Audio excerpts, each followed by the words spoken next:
Assalamualaikum warahmatullahi wabarakatuh. Kami dari kelompok 5 ingin mempresentasikan penelitian kita.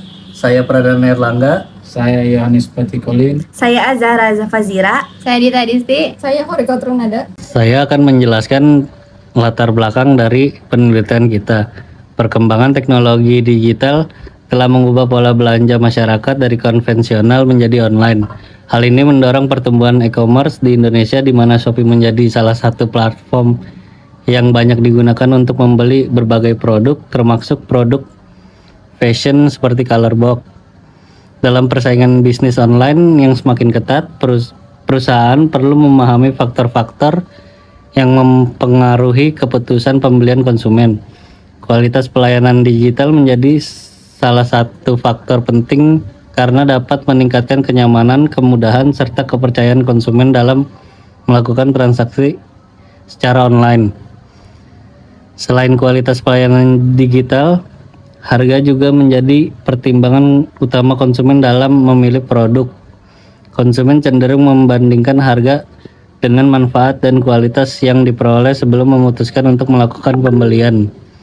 Berdasarkan penelitian terdahulu, kualitas pelayanan digital dan harga terbukti memiliki pengaruh terhadap keputusan pembelian konsumen pada platform Shopee. Oleh karena itu, penelitian ini dilakukan menganalisis pengaruh kualitas pelayanan digital dan harga terhadap keputusan pembelian produk Colorbox pada aplikasi Shopee di Kota Jakarta Barat. Rumusan masalah penelitian kita ada 3. Yang pertama, apakah kualitas pelayanan digital berpengaruh positif dan signifikan secara parsial terhadap keputusan pembelian produk Colorbox pada aplikasi Shopee di Jakarta Barat.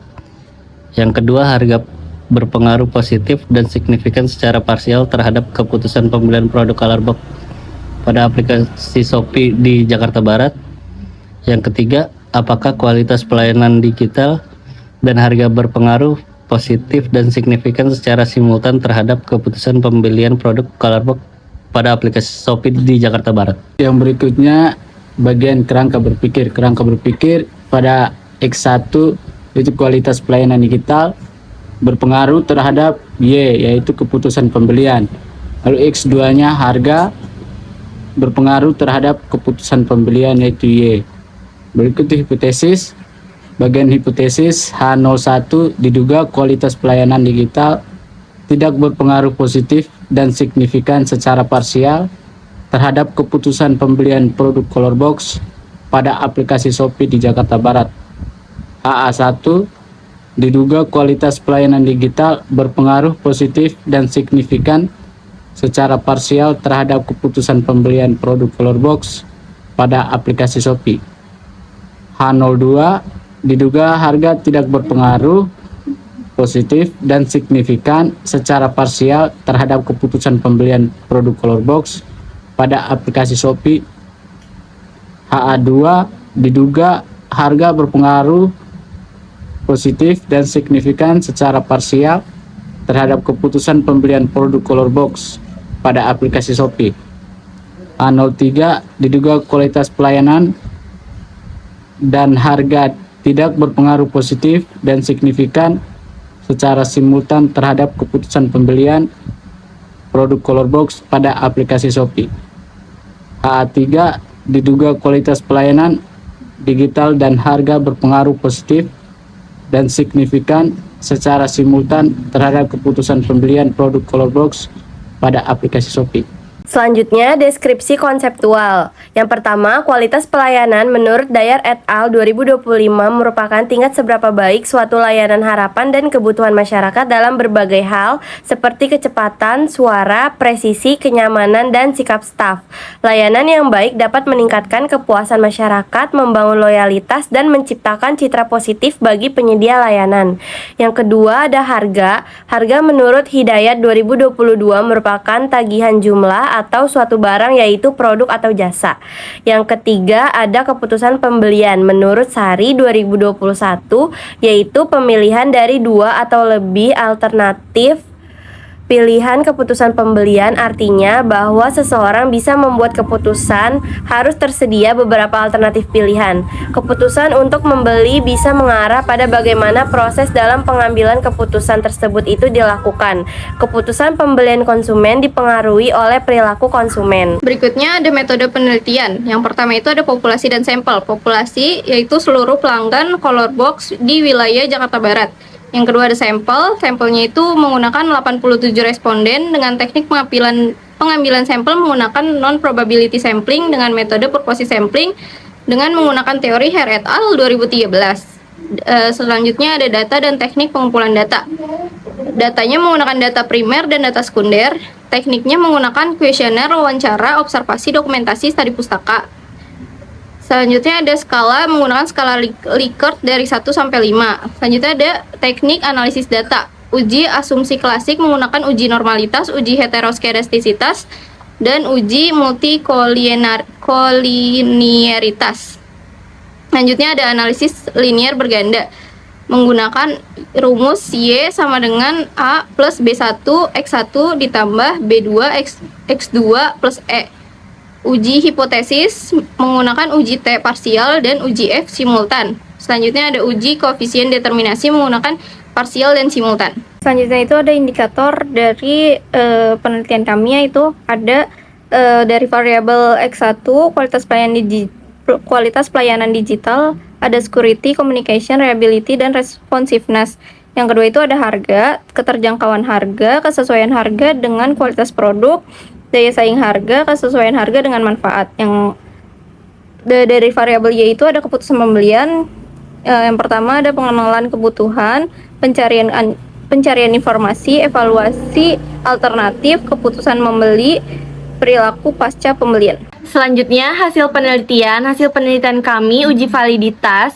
Uji validitas bertujuan untuk menguji ketepatan item-item instrumen penelitian dari pertanyaan atau pernyataan kuesioner dalam melakukan pengukuran. Nah, di uji validitas ini kita menggunakan metode analisis yang digunakan dalam uji validitas adalah person product moment. Dalam uji validitas pada taraf signifikansi 5%, suatu item instrumen penelitian dari pernyataan dan pertanyaan kuesioner dinyatakan valid jika nilai sig total person correlation kurang dari 0,5 dan tidak valid jika nilai sig total person correlation-nya lebih dari 0,05. Selanjutnya, uji reliabilitas. Uji reliabilitas bertujuan untuk menguji keandalan atau konsistensi instrumen penelitian dari kuesioner dalam melakukan pengukuran. Di metode analisis yang digunakan dalam uji reliabilitas ini adalah Cronbach-Alpha. Nah, dalam uji reliabilitas, suatu instrumen penelitian dari kuesioner dinyatakan reliable jika nilai Cronbach-Alpha-nya lebih dari 0,60. Dan tidak reliable jika nilai Cronbach-Alpha-nya kurang dari 0,60. Berdasarkan grafik normal p-plot of regresi standardized residual, dapat diketahui bahwa uji normalitas ini bertujuan untuk melihat apakah nilai residual dari model regresi dengan variabel dependen total Y berdistribusi normal. Melalui pengamatan pada gambar, terlihat bahwa titik-titik data menyebar secara konsisten di sepanjang garis diagonal dan tidak memancar terlalu jauh dari jalur utama. Dengan demikian dapat disimpulkan bahwa model regresi ini memenuhi asumsi berdistribusi normal, sehingga model regresi tersebut layak dan memenuhi syarat untuk digunakan dalam pengujian statistik dan analisis regresi linear tahap berikutnya. Berikutnya itu adalah uji heterokedastisitas. Berdasarkan tabel koefisien pada gambar ini, hal ini menunjukkan pengujian asumsi klasik heterokedastisitas menggunakan uji Gleiser. Melalui pengamatan pada kolom sig, terlihat bahwa variabel total X1 memiliki nilai signifikan sebesar 0,299. Karena nilai tersebut lebih besar dari batas standar, yaitu 0,05, maka dapat dinyatakan bahwa variabel X1 tidak berpengaruh secara signifikan terhadap absolut residual. Selaras dengan hasil tersebut, variabel total X2 menghasilkan nilai signifikan sebesar 0,565 yang juga terbukti jauh lebih besar dari batas standar 0,05. Dengan demikian, karena nilai signifikan dari kedua variabel independen berada di atas 0,05, disimpulkan bahwa model regresi ini tidak terjadi gejala heterokedasisitas. Hasil uji statistik ini memperkuat analisis grafik sebelumnya dan menegaskan bahwa model regresi telah memenuhi syarat asumsi klasik secara objektif, sehingga model dinyatakan sangat layak. Selanjutnya untuk uji multikolinearitas. Uji multikolinearitas sendiri bertujuan untuk mengetahui apakah terdapat hubungan yang terlalu kuat antara variabel independen dalam model regresi, karena model regresi yang baik itu tidak mengalami gejala multikolinearitas. Pengujiannya dilakukan dengan melihat nilai tolerance dan nilai VIF pada tabel koefisien. Kriteria pengujiannya yaitu apabila nilai tolerance lebih besar dari 0,10 dan nilai VF lebih kecil dari 10, maka dapat disimpulkan bahwa model regresi tidak mengalami gejala multikolinearitas. Selanjutnya, pada variabel total X1 diperoleh nilai tolerance sebesar 0,325 dan nilai VIF sebesar 3,074. Pada variabel total X2 diperoleh nilai tolerance sebesar 0,325 dan nilai VIF sebesar 3,074. Karena seluruh nilai toleransinya lebih besar dari 0,10 dan nilai VIF-nya lebih kecil dari 10, maka dapat disimpulkan bahwa model regresi tidak mengalami gejala multikolinearitas. Berdasarkan hasil uji multikolinearitas dapat disimpulkan bahwa antar variabel independen tidak memiliki hubungan yang terlalu kuat sehingga model regresi seperti ini yang layak digunakan untuk pengujian selanjutnya. Selanjutnya saya akan menjelaskan mengenai uji parsial. Uji parsial sendiri bertujuan untuk mengetahui apakah masing-masing variabel independen secara individu berpengaruh signifikan terhadap variabel dependen. Pengujiannya dilakukan dengan melihat nilai sig pada tabel koefisien dengan taraf 5% atau 0,05. Kriteria pengujiannya yaitu apabila nilai sig lebih kecil dari 0,05, maka H0 ditolak dan H diterima. Dengan demikian, variabel tersebut berpengaruh signifikan terhadap variabel dependen. Untuk variabel total X1 diperoleh nilai T sebesar 2,919 dengan nilai sig sebesar 0,005. Karena nilai sig-nya 0,005 lebih kecil dari 0,05, maka H0 ditolak dan H diterima. Dengan demikian, total X1 berpengaruh signifikan terhadap total Y. Untuk variabel total X2 diperoleh nilai T sebesar 5,441 dan nilai sig sebesar 0,000. Karena nilai sig-nya 0,000 lebih kecil dari 0,05, maka H0 ditolak dan H diterima. Dengan demikian, total X2 juga berpengaruh signifikan terhadap total Y. Berdasarkan hasil uji parsial dapat disimpulkan bahwa variabel total X1 dan total X2 secara masing-masing atau individu berpengaruh signifikan terhadap total Y. Saya akan menjelaskan uji simultan atau uji F. Uji ini dilakukan dengan tujuan untuk mengetahui ada atau tidaknya pengaruh secara simultan antara variabel kualitas pelayanan digital dan harga terhadap keputusan pembelian. Adapun hasil terlampir di PPT ini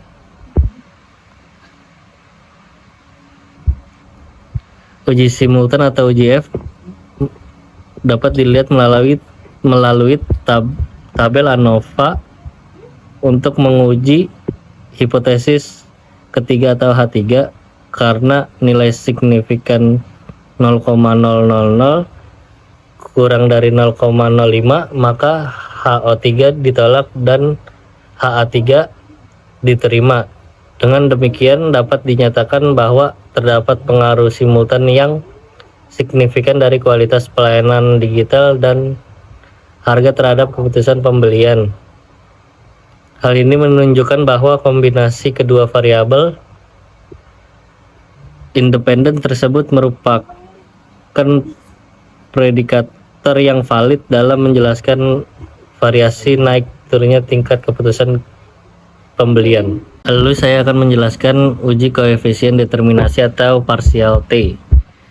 Uji koefisien determinasi parsial digunakan untuk mengetahui seberapa besarnya persentase pengaruh secara parsial pengaruh variabel X1 dan X2 secara parsial terhadap Y, maka dapat diketahui dengan cara mengakali nilai standardized koefisien beta dengan correlation atau zero order yang mengacu pada hasil perhitungan dengan menggunakan SPSS.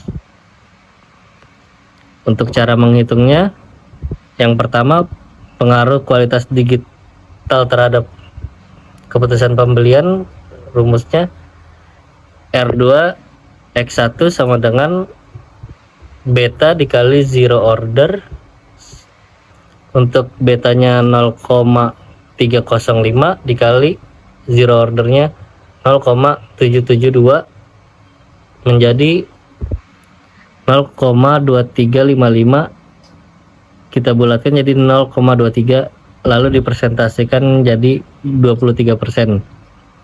Yang kedua, R2 X2 sama dengan 0,569 dikali 0,819 sama dengan 0,4660, kita bulatkan jadi 0,47, lalu dipresentasikan jadi 47%. Berikutnya itu adalah uji koefisien determinasi berganda, yaitu kita lihat dari nilai R-square-nya, yaitu adalah 0,701.